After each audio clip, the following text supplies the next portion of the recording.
നമസ്കാരം, ഞാൻ doctor Ajeesh T. അങ്ങനെ മറ്റൊരു ക്രിസ്മസ് കാലം കൂടി വരവായി.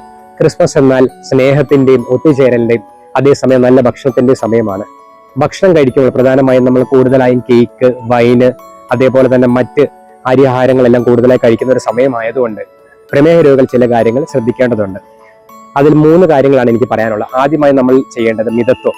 നമ്മൾ എന്ത് ഭക്ഷണം കഴിച്ചാലും ഭക്ഷണത്തിന്റെ അളവ് കുറച്ച് കഴിക്കാൻ ശ്രദ്ധിക്കുക. പ്രത്യേകിച്ചും അരിയാഹാരങ്ങളും കാർബോഹൈഡ്രേറ്റ് കൂടുതൽ അടങ്ങിയ ഭക്ഷണങ്ങളും ഫ്രൈ ചെയ്ത് എന്തെങ്കിലും ഉപയോഗിക്കുന്നുണ്ടെങ്കിൽ അതിന്റെ അളവ് കുറയ്ക്കാൻ ശ്രദ്ധിക്കുക. രണ്ടാമതായി, ഈ ഭക്ഷണം കഴിക്കുന്നതോടൊപ്പം തന്നെ നമ്മൾ എക്സസൈസിന് വേണ്ടി അല്ലെങ്കിൽ ഫിസിക്കൽ ആക്ടിവിറ്റിക്ക് വേണ്ടി ഒരു 20 മുതൽ 30 മിനിറ്റ് വരെ മാറ്റി വെക്കുക. കൂടുതൽ ഭക്ഷണം കഴിക്കുന്ന രീതിയിൽ കൂടുതൽ ഫിസിക്കൽ ആക്ടിവിറ്റി ചെയ്യുക.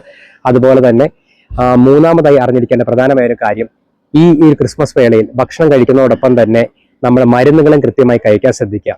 ഇൻസുലിനും കറക്റ്റായ അളവിലെടുക്കുക. അതേപോലെ തന്നെ ഇൻസുലിന്റെ അളവ് കൂടുതലായി ഷുഗർ മോണിറ്റർ ചെയ്ത് രക്തത്തിലെ ഗ്ലൂക്കോസിന്റെ അളവ് കൂടുകയാണെങ്കിൽ ഇൻസുലിന്റെ ഡോസ് അഡ്ജസ്റ്റ് ചെയ്ത് എടുക്കാൻ ശ്രദ്ധിക്കുക.